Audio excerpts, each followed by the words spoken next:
Mes chers voyageurs de l'âme, approchez-vous. Asseyez-vous un instant et laissez le tumulte de ce monde, de cette dunya bruyante et exigeante, s'estomper derrière vous. Nous courons tous, n'est-ce pas? Nous courons après la subsistance, après la reconnaissance, après un sentiment de contrôle sur nos vies. Mais souvent, dans cette course effrénée, nous oublions que le véritable royaume, le véritable pouvoir, ne réside pas dans ce que nos mains peuvent saisir, mais dans ce que nos cœurs peuvent comprendre. Aujourd'hui, je veux vous emmener dans un voyage à travers les sables du temps, vers une époque où le voile entre le visible et l'invisible était, par la permission d'Allah subhanahu wa ta'ala, levé pour un homme, un roi, pas comme les autres. Mais avant de franchir le seuil de ce récit mystérieux, je vous invite fraternellement à rejoindre notre cercle de réflexion. Si vous cherchez un refuge pour votre cœur et des histoires qui éclairent l'esprit, inscrivez-vous à cette chaîne et laissez un j'aime, comme un signe de votre présence parmi nous. C'est un petit geste pour vous, mais c'est ainsi que notre caravane de savoir grandit et atteint d'autres cœurs assoiffés. Imaginez maintenant un royaume où le vent n'est pas seulement un phénomène météorologique, mais un serviteur obéissant. Imaginez une armée composée non seulement d'hommes courageux, mais de créatures faites de feu sans fumée, les djinns, et d'oiseaux qui parlent avec la sagesse des philosophes. C'est le royaume de Suleyman, que la paix soit sur lui, le fils de Daoud. Allah lui avait accordé un pouvoir qu'aucun être humain n'avait possédé avant lui, et que nul ne possédera après lui. C'est dans ce contexte extraordinaire, où le surnaturel côtoyait le quotidien, que commence notre histoire. Une histoire qui a traversé les siècles, soulevant une question qui a fasciné les érudits, les poètes et les conteurs. Qui était réellement cette reine venue du Sud? Qui était Bilqis, la reine de Saba? Était-elle simplement une femme d'une beauté et d'une intelligence rares, ou portait-elle en elle le sang des mondes invisibles, une lignée mêlée à celle des djinns? Pour comprendre cette énigme, nous devons d'abord comprendre l'atmosphère de la cour de Suleyman. Ce n'était pas une cour ordinaire. Ici, la logique humaine telle que nous la connaissons était transcendée par la volonté divine. Suleyman, alayhi salam, ne régnait pas par la tyrannie, mais par une soumission totale à Allah. Il comprenait le langage des animaux, le murmure des fourmis et les chants des oiseaux. Mais surtout, il avait sous ses ordres les djinns, ces êtres créés avant nous, capables de plonger dans les profondeurs des océans pour en extraire des perles, capables de bâtir des forteresses en une nuit, étaient soumis à son commandement. Pourquoi je vous raconte cela? Parce que pour comprendre le mystère de la reine de Saba, il faut comprendre que dans le monde de Suleyman, l'extraordinaire était la norme. Si des djinns travaillaient comme maçons et plongeurs, l'idée qu'une reine puisse avoir des origines mystiques n'était pas une simple superstition de villageois, c'était une possibilité qui faisait frémir même les plus savants de son époque. Les rumeurs circulaient, portées par les vents du désert, disant que cette reine du Yémen n'était pas totalement humaine. On chuchotait que sa mère était une djinniyah, une créature de l'invisible qui avait épousé un roi humain. On disait que ses jambes étaient découvertes de poils, comme celles d'une bête, ou qu'elle avait les pieds d'un âne, des signes distinctifs de sa nature hybride cachée sous ses robes de soie. Mais ne nous précipitons pas vers les rumeurs. Revenons au texte sacré, au Coran, qui est notre guide infaillible, la lumière qui sépare le vrai du faux. Allah, dans sa sagesse infinie, commence ce récit non pas par la reine elle-même, mais par une absence. L'histoire débute par une leçon de vigilance et de responsabilité. Suleyman, le roi prophète, passait en revue ses troupes. Il ne négligeait personne. Même avec un empire s'étendant sur des horizons infinis, il connaissait chacun de ses sujets. Il inspecta les oiseaux. Vous rendez-vous compte de la leçon ici? Nous, aujourd'hui, nous avons parfois du mal à gérer notre propre foyer, nos propres émotions, ou une petite équipe au travail. Suleyman gérait des espèces entières, et pourtant son œil remarqua un vide. Il dit « Pourquoi ne vois-je pas la huppe, ou bien est-elle parmi les absents ?» C'est la huppe, le hudud, cet oiseau modeste mais élégant, qui manquait à l'appel. La réaction de Suleyman fut sévère, digne d'un roi qui exige la discipline, car l'ordre dans l'univers reflète l'ordre divin. Il menaça de la punir sévèrement si elle ne revenait pas avec une excuse valable. C'est ici que la tension monte. Dans nos vies, combien de fois jugeons-nous hâtivement l'absence ou le silence de quelqu'un avant de connaître sa raison? Nous sommes prompts à la colère, lents à l'écoute. Suleyman, malgré sa puissance,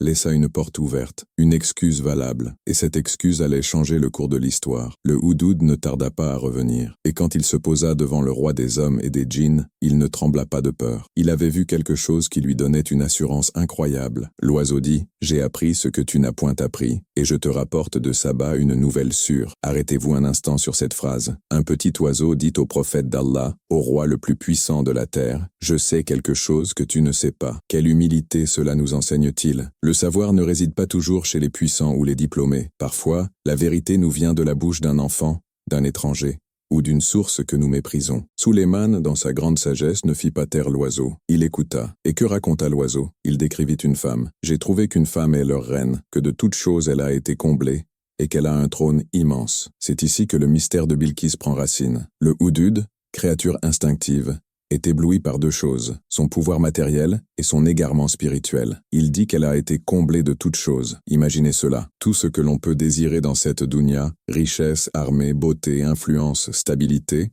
elle l'avait. Elle était l'apogée de la réussite humaine, et elle possédait ce trône immense. Pourquoi le Coran mentionne-t-il spécifiquement son trône? Le trône est le symbole de l'autorité, de la stabilité et du pouvoir. Dans le monde antique, le trône de la reine de Saba était légendaire, incrusté d'or et de pierres précieuses, gardé par des mécanismes complexes. Mais il y a un sens plus profond. Le trône représente ce sur quoi nous nous appuyons pour nous sentir en sécurité. Pour elle, c'était son royaume. Pour vous, aujourd'hui, quel est votre trône? Est-ce votre compte en banque, votre statut social, votre intelligence? Nous avons tous un trône que nous polissons et protégeons, pensant qu'il nous sauvera. Mais l'oiseau continue avec une observation qui glace le sang du croyant. Je l'ai trouvée, elle et son peuple, se prosternant devant le soleil au lieu d'Allah. Voilà le drame. Voilà la tragédie qui dépasse la question de savoir si elle est djinn ou humaine. Elle avait tout sauf la vérité. Le shaitan, Satan, avait embelli leurs actions à leurs yeux. C'est la ruse ultime. Le diable ne vient pas toujours avec des choses laides.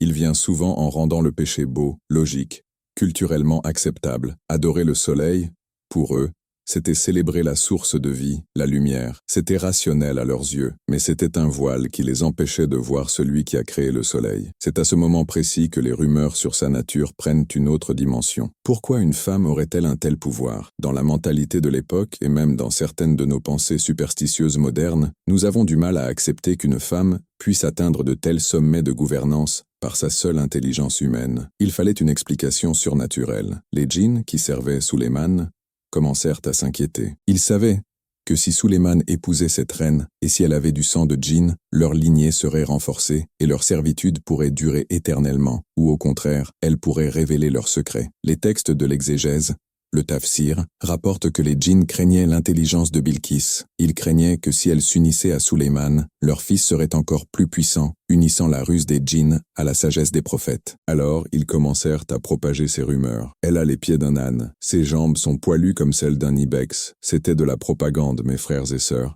De la médisance cosmique. Cela ne vous rappelle-t-il pas quelque chose de notre époque? Quand une personne brille, quand elle réussit, quand elle sort du lot, que faisons-nous? Cherchons-nous à apprendre d'elle? Ou commençons-nous à chercher le défaut, l'anomalie, la rumeur pour la rabaisser, pour la déshumaniser? Il a réussi parce qu'il a triché, elle est là parce qu'elle connaît un tel. Nous cherchons le djinn en l'autre pour excuser notre propre inaction. Sulayman, cependant, n'était pas homme à se laisser guider par des rumeurs ou des descriptions lointaines. Il possédait la clairvoyance des prophètes. Il répondit à l'oiseau. Nous verrons si tu as dit la vérité ou si tu es du nombre des menteurs. Quelle justice! Il ne condamne pas, il n'accepte pas aveuglément. Il vérifie. Tabayoun, la vérification, est un principe coranique essentiel. À l'ère des réseaux sociaux, où une fausse nouvelle peut détruire une réputation en quelques secondes, la méthode de Sulayman est un remède pour nos âmes agitées. Il décide d'envoyer une lettre. Ce n'était pas un email ni un SMS rapide, c'était une missive royale, portée par le même oiseau qui avait rapporté la nouvelle. Le message était court, puissant, et allait ébranler les fondations du trône de Saba bien plus que n'importe quelle armée. Pars avec ma lettre que voici, puis lance-la à eux. Ensuite, tiens-toi à l'écart d'eux pour voir ce qu'ils répondront. Imaginez la scène. Le palais de la reine de Saba au Yémen, une architecture que nous ne pouvons qu'imaginer aujourd'hui.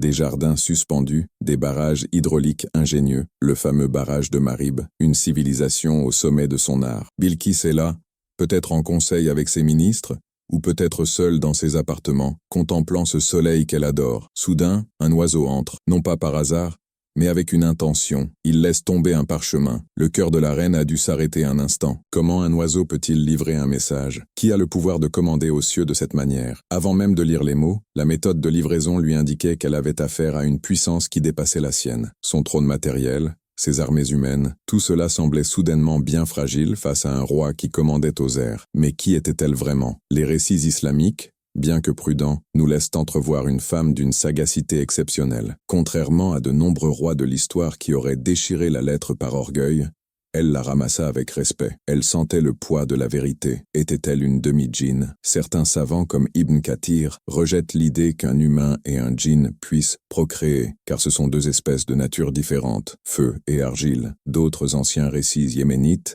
insiste sur sa lignée mystique. Mais au fond, cela importe-t-il pour la leçon spirituelle, qu'elle soit née de l'union interdite des mondes, ou qu'elle soit une humaine d'une intelligence surnaturelle? Le défi reste le même, l'orgueil face à la révélation. Si elle était à moitié djinn, cela expliquerait peut-être son intuition rapide, sa capacité à comprendre que ce n'était pas une simple menace militaire. Les djinns connaissent la nature du pouvoir spirituel. Si elle était purement humaine, alors son intelligence est encore plus louable, car elle a su voir au-delà des apparences, là où beaucoup d'hommes auraient échoué. La lettre s'ouvrait par la formule que nous répétons tous les jours, souvent sans en goûter la saveur. Bismillahir-Rahmanir-Rahim. Au nom d'Allah, le tout miséricordieux, le très miséricordieux. Suleyman ne commence pas par « Je suis le roi des rois » ou « Je vais te détruire ». Il commence par le nom de Dieu. Il efface son ego dès la première ligne. C'est une leçon d'humilité foudroyante. Quand nous voulons conseiller quelqu'un ou affirmer notre autorité, mettons-nous Allah devant nous ou notre propre nom. Le contenu de la lettre était direct. Ne soyez pas hautain avec moi et venez à moi en toute soumission, musulmans. C'est là que le conflit intérieur de Bilqis commence. Le texte ne lui demande pas son or, ni ses terres, il lui demande son moi. Il lui demande de briser cet orgueil, cette hauteur. Ne soyez pas hautain. C'est l'appel fondamental de l'islam. Déposer les armes de l'ego et se rendre à la volonté divine. Bilqis réunit ses conseillers. Observez sa manière de gouverner. Elle n'est pas une tyranne impulsive. Elle dit « Ô notable, une noble lettre m'a été lancée. » Elle reconnaît la noblesse du message. Elle demande conseil. Ces généraux pleins de testostérone et d'arrogance répondent comme on s'y attend. Nous sommes détenteurs d'une force et d'une puissance redoutables. En d'autres termes, faisons la guerre. Nous pouvons les écraser. C'est la réponse typique de la dunya. Face à un défi, nous voulons nous battre, nous voulons prouver notre force. Mais Bilqis, ah, quelle sagesse!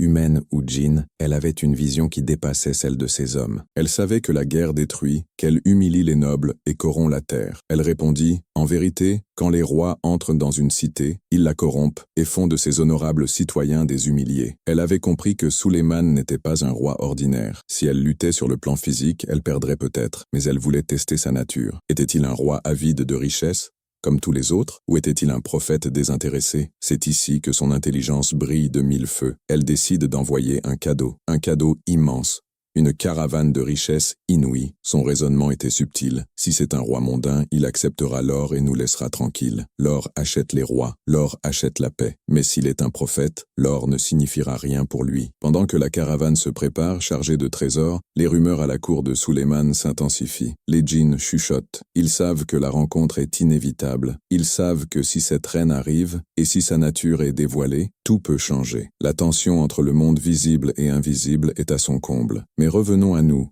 ici et maintenant. Cette première partie de l'histoire nous tend un miroir. Nous sommes tous, d'une certaine manière, comme la reine de Saba au début de ce récit. Nous avons construit nos petits royaumes. Nous avons nos routines, nos conforts, nos soleils que nous adorons, nos passions, nos distractions, et parfois, une lettre nous parvient, une épreuve, une perte, ou un moment de lucidité soudaine, qui nous rappelle qu'il existe un roi plus grand, une vérité plus haute. Comment réagissons-nous? Écoutons-nous nos généraux intérieurs qui nous disent de nous rebeller, de nous mettre en colère, de nier, ou avons-nous la sagesse de Bilqis de dire « Attendez, testons cette vérité, voyons ce qu'Allah veut de moi ». La question de savoir si elle était djinn ou humaine est fascinante, et nous allons creuser ce mystère, notamment l'épisode du palais de cristal qui a été conçu spécifiquement pour révéler sa vraie nature physique. Mais la véritable nature de Bilqis qui compte, c'est la nature de son cœur. C'était un cœur capable de douter de ses propres certitudes. C'est une qualité rare, être prêt à remettre en question toute sa vie, sa religion héritée de ses ancêtres, son pouvoir, face à une vérité qui vient d'arriver par un oiseau. Alors que les émissaires de la reine traversent le désert brûlant, portant des coffres remplis d'or, d'émeraudes et de musc, Suleyman attend. Il n'attend pas l'or, il attend l'âme. Il sait par la révélation ce qui vient vers lui. Il prépare une réponse qui ne sera pas faite de mots, mais de démonstrations de puissance divine. Le décor est planté. Deux mondes vont entrer en collision. Le monde du matérialisme suprême incarné par Saba et le monde de la soumission spirituelle suprême incarné par Suleyman. Et au milieu, Cette rumeur persistante, ce murmure des djinns, elle n'est pas comme nous, elle n'est pas comme eux. Mes amis, dans le prochain chapitre, nous verrons comment Suleyman reçoit ses cadeaux. Nous verrons comment il utilise les forces de l'invisible pour préparer un test psychologique et spirituel d'une ampleur inégalée. Nous découvrirons comment il demande l'impossible à sa cour. Qui de vous m'apportera son trône avant qu'il ne vienne à moi en toute soumission? Et nous verrons la compétition effrayante entre un ifrit parmi les djinns et un homme qui avait la connaissance du livre. Mais pour l'instant, gardez ceci en tête. Peu importe la grandeur de votre trône, peu importe la hauteur de vos murs, si la lumière d'Allah veut entrer, elle trouvera un chemin, parfois par un oiseau, parfois par une épreuve, parfois par une parole douce. Soyez prêts à recevoir le message. C'était le premier chapitre de notre plongée dans le mystère de la reine de Saba. Restez avec nous, car le voyage ne fait que commencer, et les voiles vont bientôt tomber un à un jusqu'à la révélation finale sur le sol de cristal. Mes chers compagnons de route, la caravane de la reine de Saba traverse maintenant les dunes brûlantes. Imaginez le spectacle. Des centaines de chameaux, des chevaux de race pure, des coffres remplis d'or scintillant, de bijoux rares, de parfums dont une seule goutte vaudrait le salaire d'une vie entière. Les émissaires de Bilkis marchent avec fierté. Ils sont convaincus que leur mission sera un succès. Après tout, dans leur monde, et trop souvent dans le nôtre, chaque porte a une clé.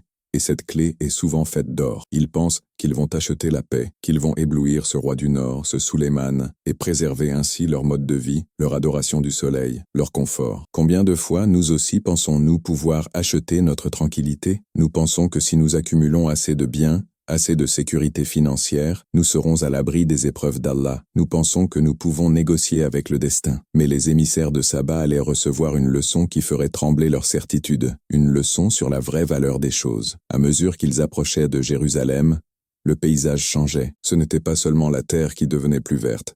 C'était l'air lui-même qui semblait vibrer d'une énergie différente. Alors qu'ils s'apprêtaient à franchir les portes du royaume de Suleyman, leur fierté commença à s'effriter. Pourquoi? Parce qu'ils virent ce que l'argent ne peut acheter. Ils virent des animaux sauvages, des lions et des tigres, marchant paisiblement parmi les hommes, soumis non par des fouets, mais par une autorité invisible. Ils virent des oiseaux exotiques former des nuages vivants pour ombrager le roi. Ils virent des êtres qu'ils n'osaient pas nommer, les djinns, bâtir des édifices d'une complexité géométrique impossible pour la main humaine. Soudain, leur coffre d'or semblait bien terne. Offrir de l'or à Suleyman, c'était comme offrir un grain de sable au désert, ou une goutte d'eau à l'océan. C'était ridicule. C'était même, d'une certaine manière, une insulte. Suleyman, alayhi salam, les reçut. Il ne regarda même pas les coffres ouverts devant lui. Son regard traversait les richesses pour percer les cœurs des ambassadeurs. Écoutez sa réponse, rapportée dans le Saint-Coran, car elle est le remède à notre matérialisme moderne. Me dispensez-vous des biens? Ce qu'Allah m'a donné est bien meilleur que ce qu'il vous a donné. Mais c'est vous plutôt qui vous réjouissez de votre cadeau. Surat An-Naml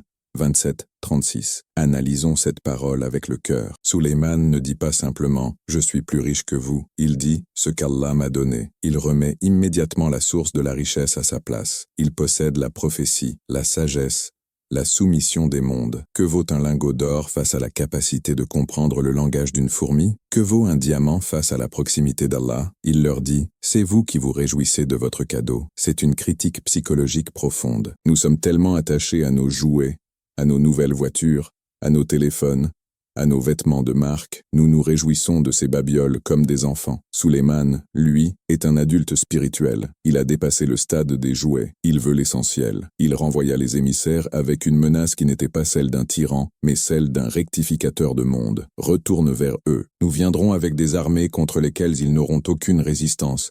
Et nous les en expulserons tout humiliés et méprisés. Pourquoi tant de sévérité? Parce que l'orgueil de Saba devait être brisé pour que la lumière de la foi puisse entrer. Parfois, Allah nous retire notre dunya, notre confort, non pas pour nous punir, mais pour briser la coquille de notre ego. C'est une chirurgie nécessaire. Les émissaires retournèrent au Yémen, la tête basse.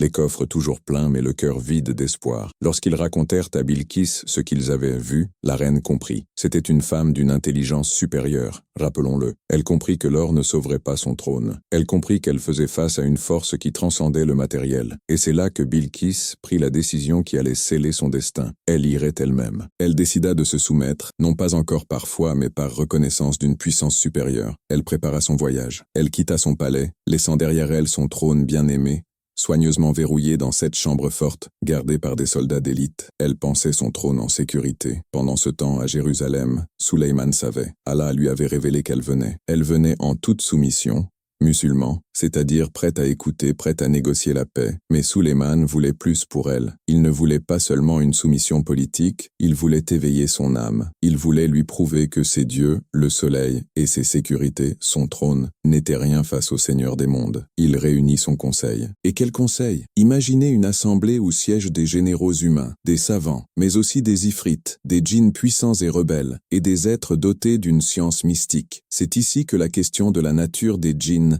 et des humains se pose avec le plus d'acuité. Sulayman lance un défi impossible. Il dit « Ô notable, qui de vous m'apportera son trône avant qu'il ne vienne à moi en toute soumission? Pourquoi le trône? Pourquoi pas elle? Le trône est le symbole de son ego, de son règne, de ce qu'elle chérit le plus. Lui prendre son trône sans violence, le transporter sur des milliers de kilomètres avant même qu'elle n'arrive, c'était lui montrer que la réalité physique est malléable par la volonté d'Allah. C'était le miracle ultime pour une reine matérialiste. Deux candidats se lèvent, et dans cette confrontation nous voyons la différence fondamentale entre la force brute, même surnaturelle, et la force spirituelle. Le premier à parler est un ifrite parmi les djinns. Les ifrites sont une classe puissante, souvent malicieuse, faite de feu ardent. Il dit « Je te l'apporterai avant que tu ne te lèves de ta place.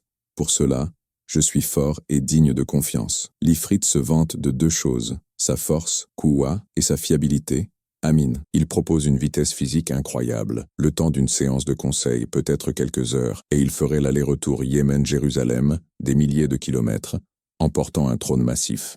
C'est impressionnant. C'est la technologie des djinns. C'est le summum de ce que la création physique, même invisible, peut accomplir. C'est la vitesse du son, peut-être de la lumière. Mais Sulayman reste silencieux. Ce n'est pas assez. Il veut montrer quelque chose de plus grand. Il veut montrer la supériorité de la connexion divine sur la force brute. Alors, une autre figure se manifeste. Le Coran ne le nomme pas. Il le décrit simplement comme quelqu'un qui avait une connaissance du livre, Ilmin al-Kitab. Les exégètes disent qu'il s'agissait d'un homme vertueux, peut-être Asif ibn Barkhia, un cousin de Sulayman, ou peut-être Sulayman lui-même, dans un moment de révélation intense. Mais restons sur l'idée d'un savant, un homme pieux. Cet homme dit « Je te l'apporterai avant que ton regard ne revienne à toi. Arrêtez-vous un instant, clignez des yeux. C'est fait, c'est plus rapide que la lumière. C'est l'instantanéité, c'est la suppression du temps et de l'espace. Comment est-ce possible? C'est ici que réside une leçon capitale pour nous, aujourd'hui. Nous sommes fascinés par la technologie, par la vitesse, par l'intelligence artificielle, par la puissance des ifris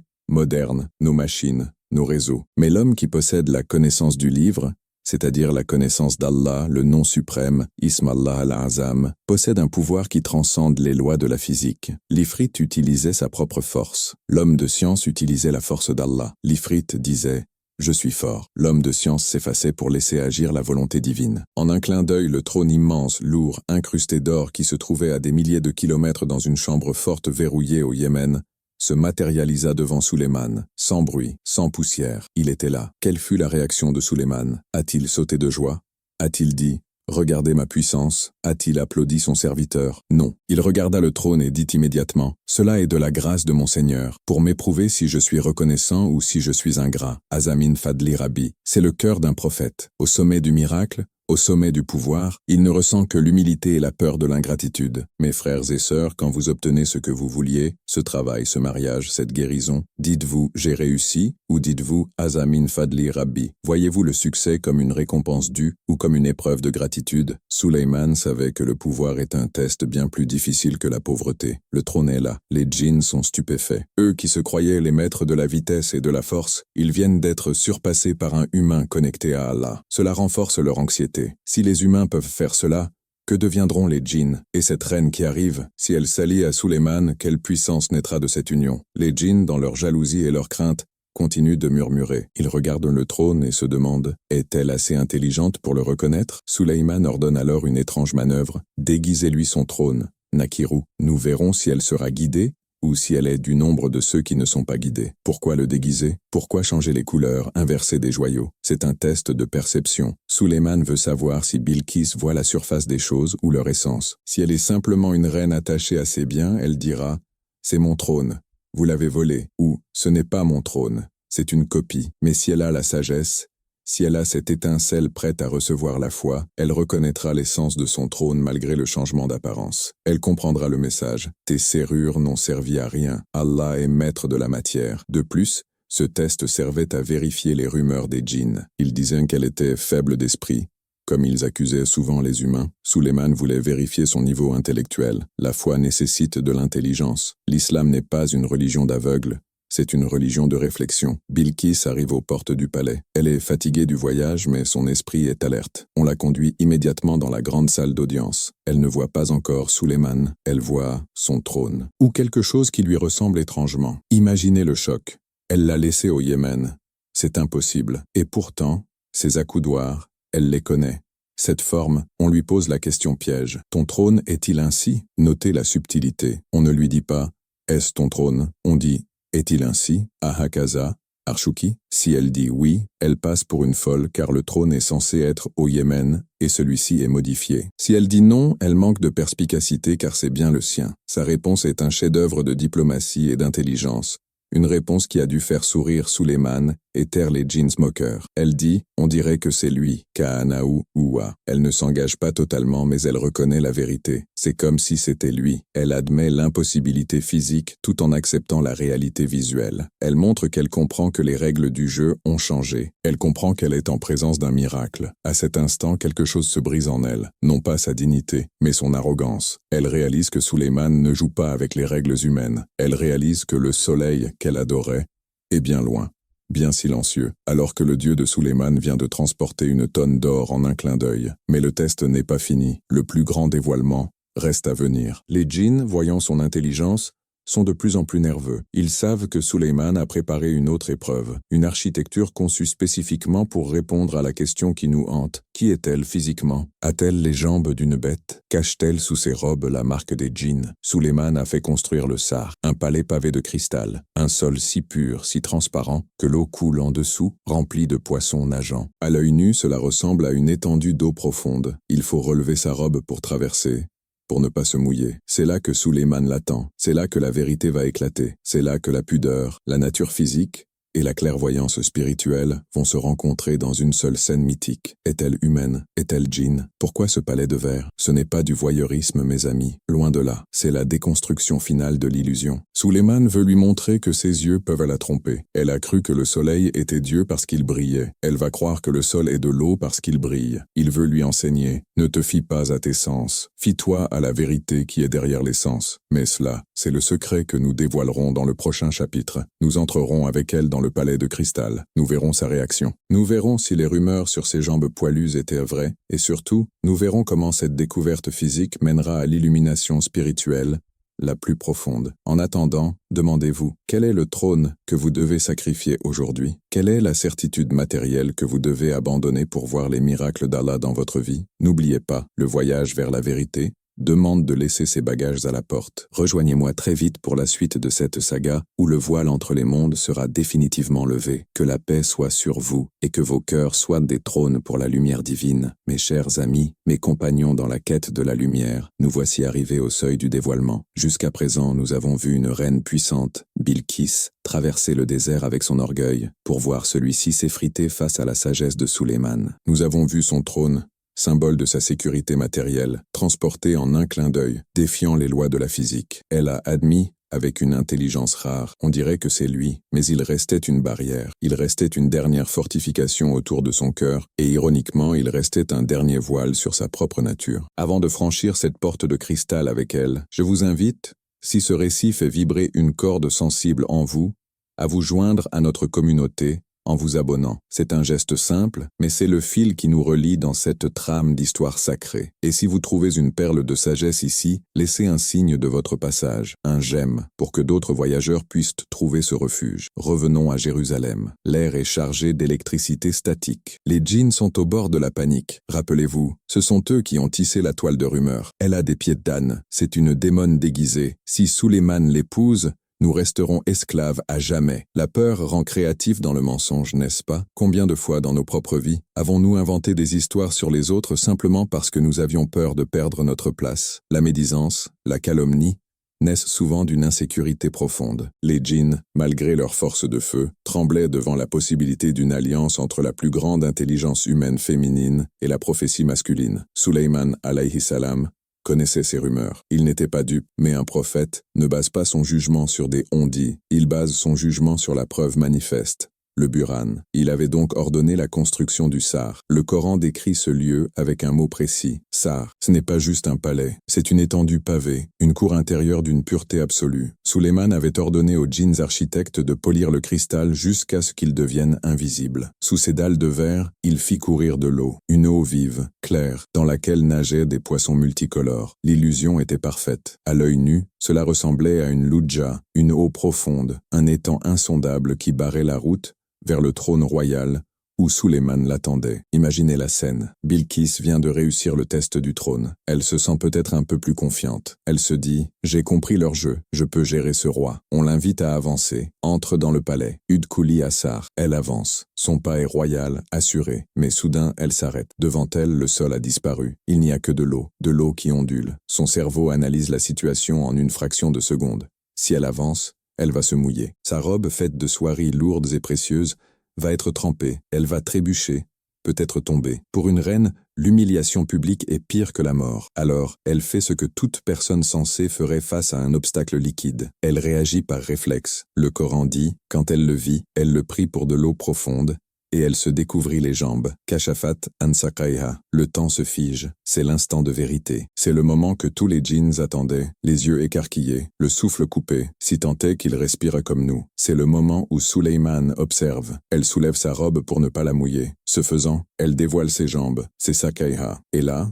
mes frères et sœurs, les rumeurs s'effondrent. Ce n'étaient pas des pieds d'âne, ce n'étaient pas des sabots fourchus, c'étaient des jambes humaines, des jambes de femmes. Cependant, les textes du tafsir, avec leur précision parfois déroutante, notent un détail. Certains rapportent qu'il y avait effectivement une pilosité abondante sur ses jambes. Rien de monstrueux, rien de démoniaque, mais quelque chose qui a surpris Sulayman. Pourquoi ce détail est-il important? Est-ce pour parler d'esthétique? Non, c'est pour parler de fitra, la nature saine, et de civilisation. Cette pilosité symbolisait son état sauvage, son éloignement des normes de la pureté raffinée que l'islam et la tradition prophétique enseignent. Elle était reine, oui, mais elle vivait dans l'ignorance de certaines pratiques de raffinement spirituel et physique. Elle était brute, le diamant était là, mais il n'était pas poli. Cela prouvait aussi qu'elle n'était pas un djinn.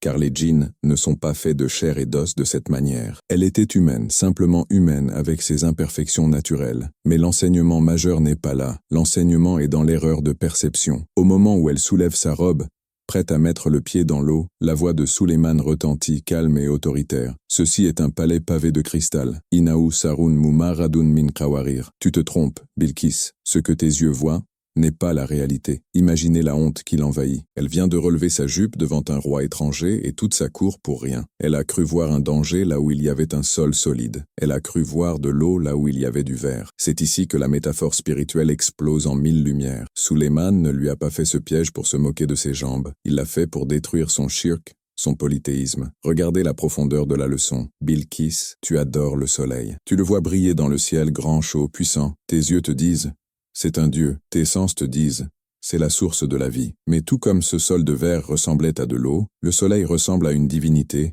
mais il ne l'est pas. Le soleil est une création, un objet, soumis à des lois, tout comme ce verre est un objet soumis à l'artisan. Tu t'es arrêté à l'apparence, Zahir, et tu as manqué la réalité intérieure. Batin, tu as adoré l'apparence lumineuse du soleil, tout comme tu as réagi à l'apparence liquide du sol. Sulayman lui enseigne que les sens sont trompeurs, la vue peut mentir, l'ouïe peut mentir, seule la révélation divine et la vision du cœur, Basira, disent la vérité absolue. Dans notre monde moderne, cette leçon est d'une urgence vitale. Nous vivons dans le palais de cristal de la Dunya. Regardez autour de vous, les réseaux sociaux, les publicités, les promesses de bonheur par la consommation, tout cela brille. Tout cela ressemble à de l'eau qui va nous désaltérer. Nous courons vers cela, nous relevons nos robes, nous investissons notre temps, notre argent, notre dignité pour plonger dans ce bonheur. Mais ce n'est que du verre, c'est solide, froid, et ce n'est pas ce que cela prétend être. Combien de fois avons-nous cru qu'une personne était la bonne juste parce qu'elle en avait l'apparence pour découvrir que c'était une illusion? Combien de fois avons-nous cru qu'un emploi allait nous combler pour réaliser que c'était une cage dorée? Bilkis, la reine intelligente,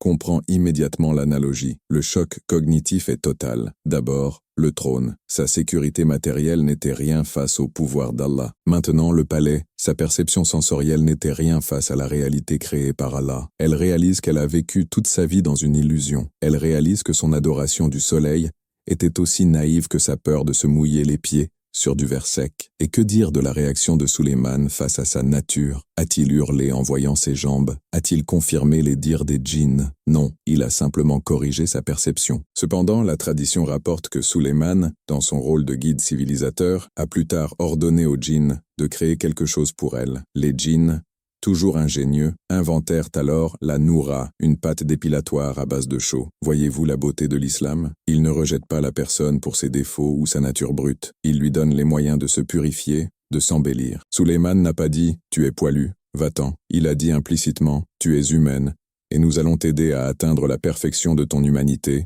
tant spirituellement que physiquement ». C'est le rôle du mentor, du conjoint pieux, de l'ami véritable, ne pas juger la sauvagerie de l'autre, mais l'aider doucement à se polir, comme on polit le cristal. Revenons à Bilkis sur ce sol transparent. Elle baisse sa robe. Son visage est rouge, non de colère, mais de cette confusion fertile qui précède la grande compréhension. Elle regarde Sulayman. Elle ne voit plus un rival, ni même un roi magicien. Elle voit un enseignant. Elle voit quelqu'un qui a maîtrisé les mondes visibles et invisibles pour servir une cause unique. Elle regarde autour d'elle. Les djinns ont baissé les yeux, leurs rumeurs réduites au silence. Elle est humaine, elle est femme, et elle est faillible. C'est le moment charnière. L'orgueil est mort sur le sol de cristal. Il n'y a plus de moi, reine de Saba. Il n'y a plus de mon armée, il n'y a plus de mon soleil. Il ne reste qu'une âme nue face à son créateur. C'est souvent dans ces moments d'embarras intense, d'échec apparent, que la foi pénètre le plus profondément. Quand nous sommes au sommet de notre gloire, nous n'avons pas besoin de Dieu, croyons-nous, mais quand nous trébuchons, quand nous nous trompons publiquement, quand nos certitudes se brisent comme du verre, alors la porte s'ouvre. Bilkis ne s'enfuit pas, elle ne crie pas au complot, elle ne cherche pas d'excuses. Observez sa grandeur d'âme, elle accepte la leçon, elle commence à formuler en elle-même les mots qui vont changer son destin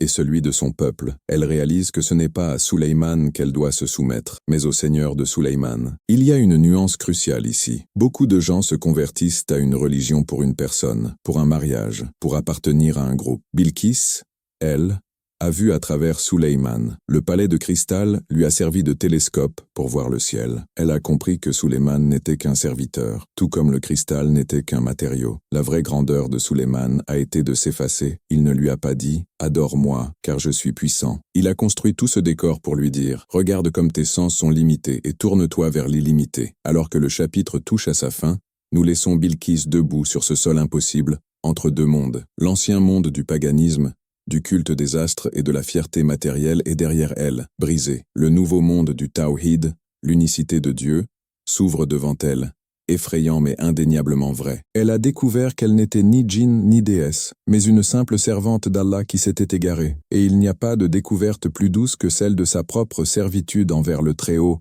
car c'est la seule servitude qui nous libère des hommes et des illusions. Dans le prochain et dernier chapitre, nous écouterons sa prière. Nous entendrons les mots exacts qui sont sortis de ses lèvres, des mots qui sont éternisés dans le Coran comme le modèle parfait du repentir. Nous verrons ce qu'il est advenu d'elle et de Sulayman. Se sont-ils mariés? Est-elle retournée au Yémen? Et surtout, comment cette histoire millénaire peut-elle transformer votre propre prière ce soir? Préparez vos cœurs pour la conclusion de cette épopée, car la soumission de la reine de Saba n'est pas une fin, c'est un commencement pour chacun de nous. Mes chers voyageurs de l'esprit, nous voici arrivés au terme de cette épopée sacrée. Nous avons laissé Bilkis, la reine de Saba, debout sur le sol de cristal, le cœur battant, l'esprit en ébullition. Elle vient de comprendre que ses sens l'ont trompée. Elle a cru voir de l'eau là où il y avait du verre. Elle a cru voir un dieu dans le soleil, là où il n'y avait qu'une étoile soumise. Elle a cru que son trône était sa sécurité, alors qu'il n'était qu'un meuble transportable par la volonté divine. Dans ce silence suspendu, où les djinns retiennent leur souffle et où les anges observent, une transformation alchimique s'opère. L'orgueil, cette carapace dure que nous portons tous pour nous protéger du monde, se fissure, et quand l'orgueil se brise, la lumière d'Allah s'engouffre. Avant de recueillir les perles finales de cette histoire, si ce récit a éclairé une part d'ombre en vous, je vous invite fraternellement à rejoindre notre caravane en vous abonnant. Laissez un j'aime, non pas pour la gloire de cette chaîne, mais comme un témoignage que vous aussi vous cherchez la vérité au-delà des apparences. Écoutez maintenant les mots qui sortent de la bouche de la reine. Ce ne sont pas des excuses balbutiées, ce n'est pas un cri de défaite militaire, c'est la prière la plus noble, la plus intelligente, et la plus digne qu'un dirigeant ait jamais prononcée dans l'histoire de l'humanité. Le Coran grave ces mots pour l'éternité. « Seigneur, je me suis fait du tort à moi-même, et je me soumets avec Suleyman à Allah, Seigneur de l'univers. Rabbi inni zalamtu nafsi, wa aslamtu ma'a Suleymana, lillahi rabbil alamin. » Arrêtons-nous sur chaque syllabe, car c'est ici que réside le remède à nos mots modernes. Elle commence par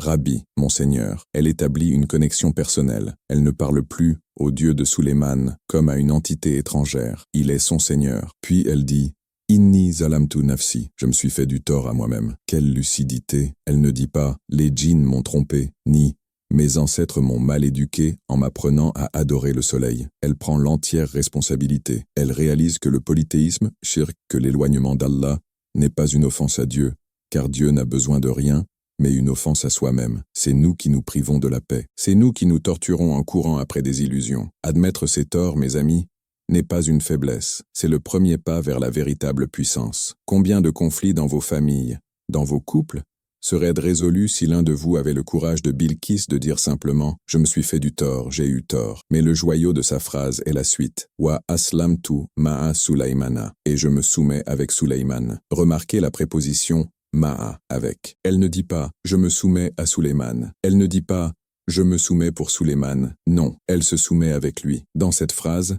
elle s'élève à son niveau. Elle n'est pas une conquise. Elle n'est pas une esclave de guerre. Elle devient sa sœur dans la foi, son égale dans l'adoration. Elle comprend que devant Allah, le grand prophète roi et la reine du Yémen sont sur la même ligne, deux serviteurs prosternés. C'est la fin définitive de la rumeur des djinns. Une créature démoniaque ne se soumettrait pas ainsi. Une créature sans raison ne formulerait pas une telle nuance théologique. Bilkis est humaine, magnifiquement humaine, dotée d'une âme, Ruh, qui vient de reconnaître sa source. Alors, que s'est-il passé après cette confession bouleversante? L'histoire coranique s'arrête là, car la leçon est complète. Le but n'était pas de nous raconter une romance, mais une conversion. Cependant, notre curiosité humaine demande, et ensuite, les livres de l'histoire et du tafsir nous donnent des aperçus. Ibn Abbas et d'autres compagnons rapportent que Suleyman, alayhi salam, a épousé Bilkis. Et pourquoi ne l'aurait-il pas fait? Ils étaient des âmes jumelles, deux intellects supérieurs qui avaient trouvé la vérité commune. On dit que Suleyman l'a renvoyée au Yémen, non pas comme une exilée, mais comme sa représentante, la confirmant dans sa royauté. Elle n'a pas perdu son trône en se soumettant, elle l'a sanctifié. Avant, elle régnait au nom du soleil. Maintenant, elle règne au nom d'Allah. Et c'est là une autre leçon pour nous. L'islam ne vient pas pour vous arracher votre vie, votre travail ou vos succès. Il vient pour les orienter. Vous pouvez être riche, vous pouvez être puissant, vous pouvez être reine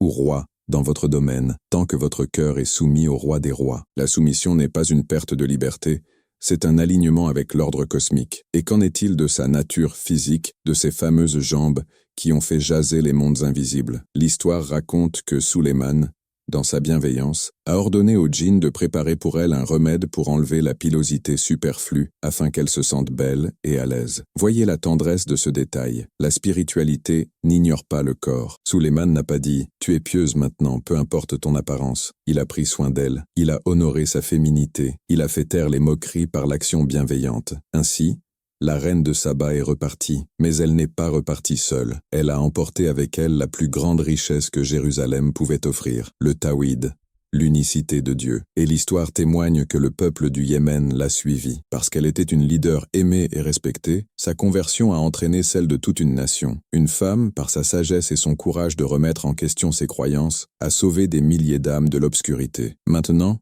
tournons le miroir vers nous. Oui, vers vous qui m'écoutez. Peut-être tard le soir, peut-être fatigué par vos propres batailles. Qui est la reine de Saba dans votre vie? C'est votre âme. Votre âme est assise sur un trône que vous avez construit. Peut-être est-ce le trône de j'ai toujours raison. Peut-être est-ce le trône de je n'ai besoin de personne. Peut-être adorez-vous le soleil de votre propre intellect, ou le soleil de l'argent, pensant que c'est cela qui vous donne la vie. Les djinns sont aussi présents. Ce sont ces voix, internes ou externes, qui murmurent des doutes, des rumeurs, des peurs. Tu n'es pas assez bien. Si tu te soumets à Dieu, tu seras ennuyeux, tu perdras ta liberté. Regarde tes défauts. Tu as les jambes poilues du péché. Comment Dieu pourrait-il t'aimer? Suleyman représente la voie de la révélation, la voix du Coran qui vous appelle doucement. Il vous envoie des signes. Parfois, c'est un oiseau, un petit événement inattendu, une vidéo comme celle-ci qui tombe dans votre fil d'actualité. Parfois, c'est votre trône qui est secoué, une perte d'emploi, une maladie, un divorce, pour vous montrer que la sécurité matérielle est une illusion. Et parfois, Allah vous place sur le sol de cristal. Il vous met dans une situation où vous croyez que vous allez vous noyer, où vous avez peur, où vous êtes confus. Vous relevez vos vêtements, prêts à affronter le pire. Mais le message est le même. Ceci n'est que du verre. Cette peur que vous avez, c'est une illusion. Cette anxiété pour l'avenir, c'est une illusion. Ce besoin de validation des autres, c'est une illusion. La seule réalité, la seule eau vive qui désaltère vraiment, c'est la foi en Allah. Alors, la question qui reste n'est pas de savoir si Bilqis était djinn ou humaine. Nous savons qu'elle était humaine. La question est, êtes-vous prêt, comme elle, à entrer dans le palais de la vérité? Êtes-vous prêt à laisser tomber vos vieilles croyances limitantes pour dire « Seigneur, je me suis fait du tort en cherchant le bonheur ailleurs qu'auprès de toi. Aujourd'hui je me soumets, non pas par contrainte mais par amour et compréhension. Regardez comme cette histoire est belle. Elle commence par une menace de guerre et finit par une paix intérieure. Elle commence par des soupçons de monstruosité et finit par une union sacrée. Elle commence par l'adoration d'une étoile muette et finit par l'adoration du Seigneur parlant. Ne laissez pas cette histoire être juste un divertissement pour vos oreilles. Faites-en un baume